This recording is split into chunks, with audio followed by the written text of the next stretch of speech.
Exigu, inadapté aux nouveaux navires, fermé à chaque gros coup de vent et même dangereux avec plusieurs incidents graves ces dernières années, le port de Bastia concentre de nombreuses et récurrentes critiques. Un port qui fonctionne sous dérogation faute de respecter les normes de sécurité actuelles. Les premiers à s'en plaindre sont ceux qui y travaillent au quotidien, comme en témoignent ces interviews réalisées lors d'une série de reportages sur les métiers portuaires. C'est un port d'un autre temps et c'est vrai qu'on attend avec hâte, mais on ne sait pas pourtant qu'il y ait du nouveau et un outil vraiment adapté au monde moderne. Le port est arrivé à la limite, c'est pour ça qu'on lance un appel à nos politiques de se mettre autour d'une table et de prendre une décision. Est-ce qu'on agrandit ce port ou est-ce qu'on construit un nouveau port? Nous, notre corporation est pour un nouveau port. Construire un nouveau port à Bastia, l'idée est dans les cartons depuis plus de 20 ans. En 2006, la Chambre de commerce et d'industrie et la collectivité territoriale dévoilent leur projet de construction d'un nouveau site au sud de la ville. Il s'agit d'un investissement qui, au-delà de la ville de Bastia, qui bien sûr est concerné au premier chef, eh bien, doit et servira à l'ensemble de la desserte maritime de l'île. Bastia est le second port de trafic passager de France et donc il est important, puisqu'aujourd'hui il arrive à saturation, que nous puissions le réorienter afin qu'il puisse jouer non seulement le rôle actuel, mais un rôle de moteur de développement pour l'avenir. Le projet connu sous le nom de Port de la Carbonite prévoit de gagner 15 hectares sur la mer et de doubler la capacité de la structure.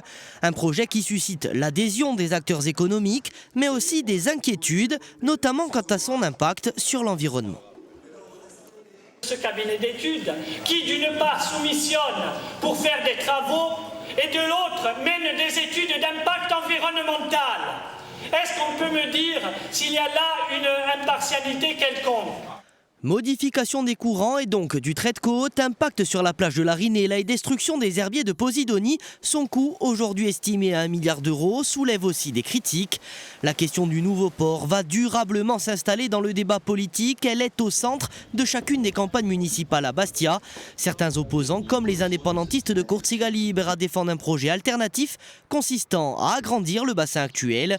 Si le parti est absent du scrutin à venir, cette position est aujourd'hui portée par Sacha Basteliga. Sa liste de gauche, Via Cittadina, dénonce un coût trop élevé et plaide pour le maintien d'un port réaménagé en centre-ville.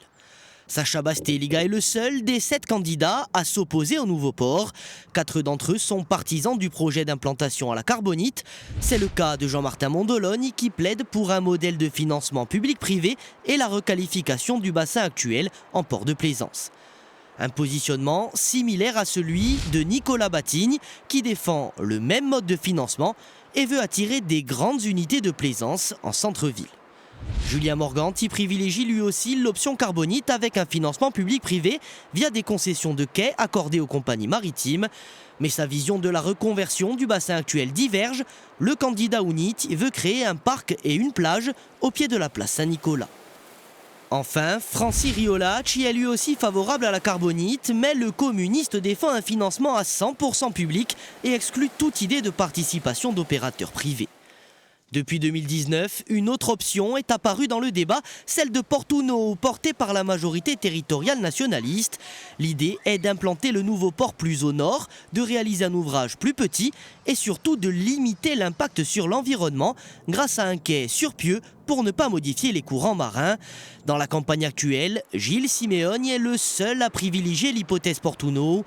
Le président de l'exécutif défend un financement public et entend, comme d'autres, transformer le bassin actuel en port de plaisance. Le seul candidat à ne pas se positionner est Jean-Michel Lamberti. La liste Reconquête promet de réaliser de nouvelles études et envisage un référendum. À la différence des élections municipales de 2008, 2014 et 2020, le sujet du nouveau port semble cette année moins central dans la campagne. Avec près de 2 150 000 passagers l'an dernier, le port de Bastia représente la principale porte d'entrée de l'île et concentre la moitié du trafic maritime insulaire. Au-delà des frontières de la ville, le débat sur son avenir est donc stratégique pour l'ensemble de l'île. Depuis le lancement du projet, 10 millions d'euros ont déjà été dépensés en études, sans qu'aucune option finale ne soit officiellement retenue à ce jour.